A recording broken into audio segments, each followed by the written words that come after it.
فرحة الجماهير الأهلاوية الكبيرة. إن شاء الله كنا موفقين في متابعة هذه المباراة عبر تير قناة ليبيا الرياضية.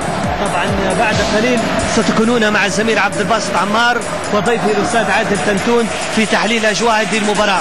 إذن لجماهير الأهلي بنغازي مني أنا شخصيا محدثكم أحمد القاضي ألف مبروك وتحية للخير والبركة وإلى اللقاء.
نحاول أن يكون معنا بعض فريق الأهلي ببنغازي في هذا المشوار، مشوار نهائيات بالبطولات.